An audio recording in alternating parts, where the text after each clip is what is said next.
I, 44 male, have a daughter, Bella, teen, and a wife, 40. I divorced my ex-wife back when I was 36 and have been with my current wife, Jules, ever since I was 38. My ex-wife and I do split custody, so one week I have Bella, and then following week her mom gets her. Then we split the holidays in half. Well, one of the weeks my daughter comes over is the same weekend my wife has a weekend to herself. This happens twice a month. This is where she'll rent out a place and then she'll have time to herself to clear her mind and just do her pretty much. I let her have her weekends because I'll go fishing or to the bar with my friends twice a month. I work from home, so being cooped up in the house is very draining, and my daughter hates being in the house all day, so when my wife leaves, often my daughter and I will spend the whole weekend doing activities, or things we won't be able to do with my wife. So think mountain climbing, surfing, scuba diving, long walks, road trips, camping, amusement parks, etc. My wife knows what we do when she's gone, it's no secret, but we do have an unspoken rule that this is our time to ourselves, and we can't ask to go with that person on that weekend. So my wife hates when we used to ask to come along or when we would suggest a family trip before the rules were made. Bella calls it D&D weekend, and she always looks forward to it, so it's sort of sentimental. Sadly, my wife's trip to her hotel was cancelled and she's stuck in the house.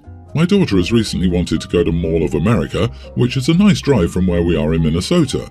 She's been really excited to go because the last time we went, she was very young and had few memories. My wife overheard us talking about the hotel we would stay at for the weekend and suggested that we all go together.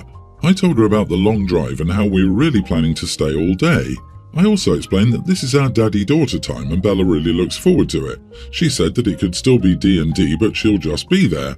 I told her no, she couldn't go and that's it. I said not once had she ever wanted to tag along with us before, nor had she ever invited us. She said that's different and her trips are to clear her mind. I told her that this was a sentimental thing for us and that maybe we could do it some other weekend, just not this one. Well, she's angry and is not talking to me. She said that I was being unfair and petty, but I don't think so. It's our weekend and we have any other weekend to do whatever. I want my daughter to have memories before she gets old and I get older. So, am I the idiot? You lost me at my wife has a weekend to herself twice a month to rent out a place and just do her pretty much. I'm baffled or jealous or a bit of both. How does the wife's trip to a hotel get cancelled? I'll tell you how, when the person she's meeting there can't make it. She definitely loves going to see her boyfriend. Hey, now let's not make assumptions. She might be going off to see her girlfriend. I totally get wanting a weekend or two to decompress, but if that's the point and OP isn't home, why can't she chill at home? Does she even like OP? I do need time for myself too, but I can't imagine going away from my partner 2 whole weekends a month just to be away from him. LOL. Agree. Going fishing or for a drink with friends is different than renting a place or getting a hotel all by yourself for a whole weekend, especially twice a month.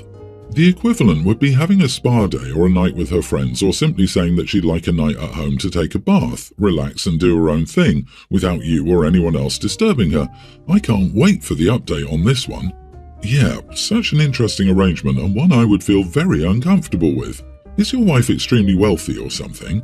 Renting a room for 52 days a year, or 78 days if she stays Friday, would be a ridiculous cost in my area. So your wife leaves to rent a room twice a month, so basically every fortnight, and your daughter also comes over every fortnight.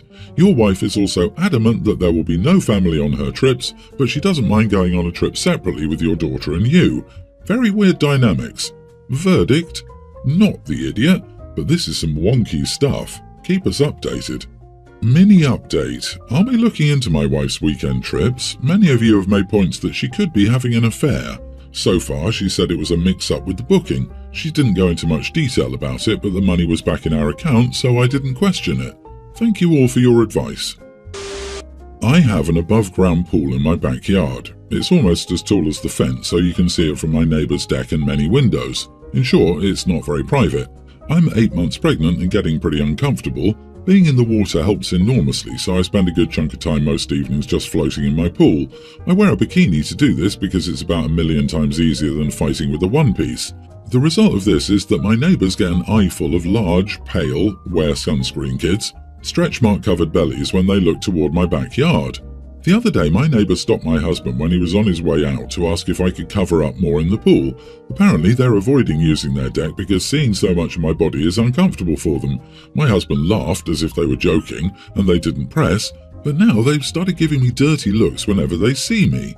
Am I the idiot for regularly subjecting my neighbours to my pasty pregnant body? Definitely not the idiot. You're pregnant and you're relaxing in your own pool, in your own yard, wearing a normal swimsuit. Screw them. If that's such a big issue for them, they can stay inside, build a taller fence, or just turn their chairs in a different direction. I assume they're not glued to the floor.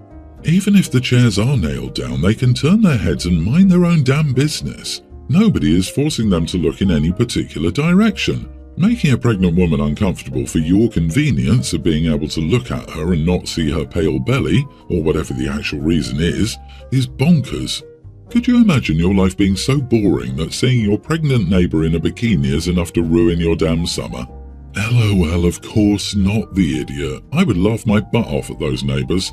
I made a very private backyard so I could sunbathe topless by the pool and nobody could see me. That is until my backyard neighbours got a trampoline for their kids. They wanted me to stop because, OMG, what if the little tyke saw breasts? Oh, the horror! They threatened to call the cops. I said, go right ahead. You have a solution? Take down your trampoline. They're far more dangerous for kids than boobies. Never heard from them again and they eventually moved. I guess because I was corrupting their babies. My parents have me, nearly adult female, and Shelley, nearly adult female. I'm their bio and Shelley was adopted from foster care when we were 4. Shelley has physical and intellectual disabilities. My parents always wanted to foster and adopt, and I was a whoops baby, which is something they've been more honest about since I was a teenager. My parents fostered Shelley for about 3 months before saying they would try to make it a permanent home for her, and they've said they knew after 3 months that she was the child they were meant to be the parents of. My parents couldn't manage Shelley's and my needs together. She took up a lot of their focus. Most of the family resources were spent on her therapies, medical expenses, and making her life as fulfilling as possible. She also got the best of our parents. They were so calm and loving toward her and were always willing to do whatever she needed. With me, they put stuff off far more. They never had the emotional energy left to be there when I needed them. Oftentimes, they would tell me I was old enough to handle things myself. So when I was bullied in school during 1st grade, they told me I was old enough to speak to my teacher about it and advocate for myself. You're a big girl now, and big girls speak up when someone says or does mean stuff. When a teacher made a mistake with my grade and didn't listen to me, they told me to go to the principal myself. I was a tween at that time. When I was homesick from school, I didn't get as coddled as most of my friends did when they were sick. I had to get up and get my own drinks, still had to eat at the table, and if I needed to be brought to the doctor, it would always be left longer than it should be. My mom and dad both got scolded for that before doctors. I got my tonsils out as a kid, and my parents rescheduled my appointment a dozen times to fit it around Shelley's therapies or doctor's visits. They had me ask my grandparents for money for a laptop for school because they apparently couldn't justify the cost. Now my parents want to go to an out-of-state wedding, and they told me I'd need to watch Shelley for 4 days because they've burned out. I told them I couldn't do that. Their response was they'd done it all this time and I was perfectly capable of taking over for a short period. I told them it was too much. They called it BS. I told them it was too much and it was too much for them to handle too, that they took on too much when they adopted Shelley from foster care when they already had me. My parents lost their crap and Mom told me I was entitled, selfish and possessive and should be over the fact that I'm not their only child right now. Dad said I was nearly an adult, not 7, and that I was too old to have that kind of attitude about the family. He then told me not to forget that Shelley was the child they always intended to have. They're still mad at me for saying what I did. Am I the idiot? Not the idiot. For your parents to show their love so blatantly with your fostered sister over you, their actual bio child, and then expect you to take over her care when they want a break, I have no words. Tell them that you will call CPS if they pull a dump and run. Social services will take issue with a high-needs minor being left in the care of a lone minor for 4 days. He then told me not to forget that Shelley was the child they always intended to have. I hope this doesn't mean what I think it means because it sounds horrible. The best thing to do is to find a job so you can move out at 18 and go low or no contact with them. They obviously don't care about you. It doesn't make any damn sense that they accidentally had an oops baby and then were like, you know what we should do? Take on a way more difficult child of the same age, by choice. Also, I note that you were 4 years old when your sister was adopted. Were your parents fostering her from birth, or did she only come into your lives after you'd been born? Something is missing from their story. OP, trust and believe that their contingency plan for Shelley after they die is you. After what they said to you, I'd ensure they know to make other arrangements. That's often what happens in these situations. The sibling that was neglected by the high-needs disabled child is expected to care for the disabled siblings after the parents die. Over the last couple of years, I've lost nearly 80 pounds through extreme dedication to dieting and exercise. With it, it's been a life-changing journey for me. The journey started when my doctors warned me about my poor cardiovascular health because of my unhealthy eating habits and lifestyle. With 30 right around the corner, I couldn't keep being the man I was before. It was a significant wake-up call.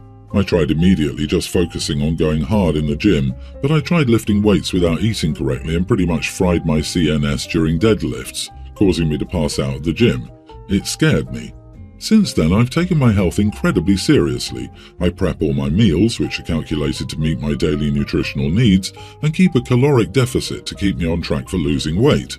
In addition, I've avoided eating out at all costs, as it feels like a slippery slope back to my old habits. For me, restaurants are like relapsing on a drug. One bite of a cheesesteak egg roll, and I'm buying Oreos on the way home and falling off the wagon.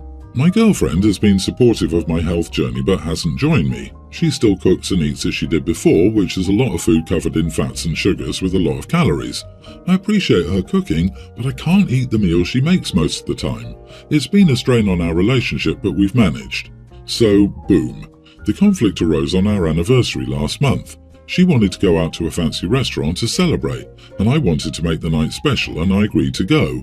I even made sure I had calories left over to have drinks with dinner. However, I didn't want to break my diet and brought a prep meal in the car before we went in.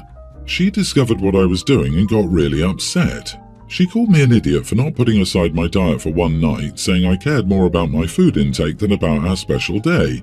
She said that I was being selfish and that I should have been more considerate of her feelings since it was our anniversary. I feel conflicted. On the one hand, I understand where she's coming from and I didn't mean to upset her. But on the other hand, I've worked really hard to improve my health and I'm scared of falling back into old habits. Am I the idiot for sticking to my diet even on our anniversary? Edit, I'm 5'4" and 297 pounds currently. Sorry, but you are the idiot. This is your responsibility to address, man. You have an extremely unhealthy relationship with food you need to work on, probably with a professional. You got this started for the right reasons, still you've wildly overcorrected, and it seems like you're pretty firmly in ED territory. Your SO has been supportive and wanted one dinner with you for your anniversary. You shouldn't be in a relationship if you can't do this for her. It's bare minimum stuff. Your mental health is important. Take care of it. I hope you do, because what you describe is not sustainable or normal and it won't end well. This is your responsibility to address, man.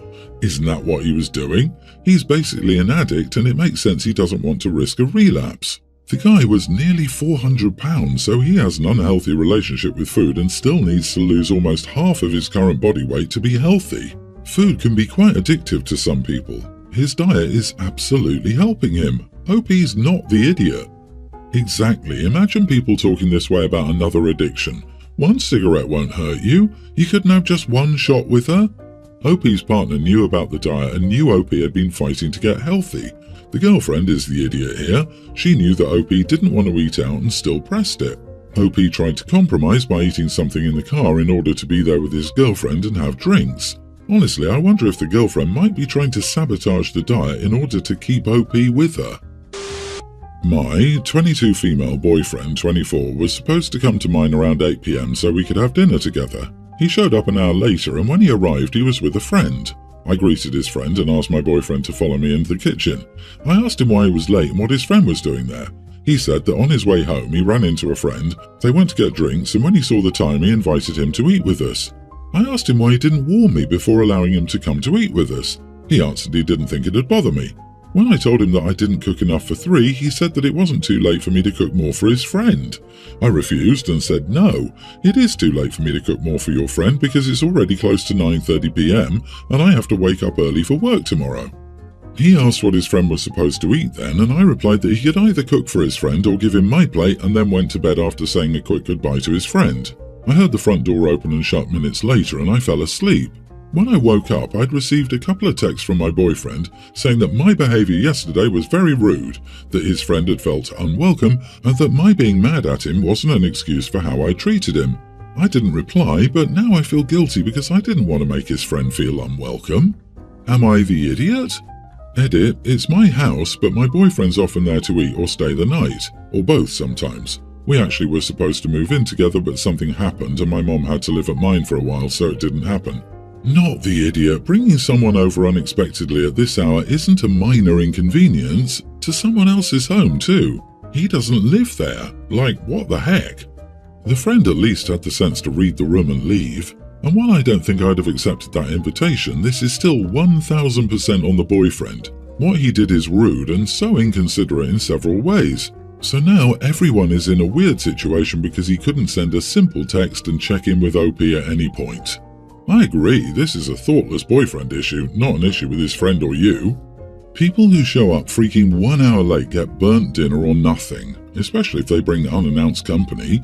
He has a phone. He texted in the AM his disgruntled displeasure, so he could have used those clever fingers for a heads up. OP, the sweetie, ran into a friend and we stopped into a pub for a drink to catch up. OP, dearest, 1,000 pardons, my friend and I got caught up and ran late. Can I bring them home with me? And after the text, you could have responded whether or not it was okay or not. Sorry, sweet cheeks, I only bought 2 steaks, there isn't enough to go around. Or, sure thing, Snookums, I made spaghetti and the water's boiling, it's a piece of cake to add an extra handful of pasta to the water. Bring him along. Except, this isn't an example of a thoughtful partner, it's just the example of someone who views their partner as an unpaid servant. Can we please raise the bar for the men on the 10th circle of the bad place? Ugh.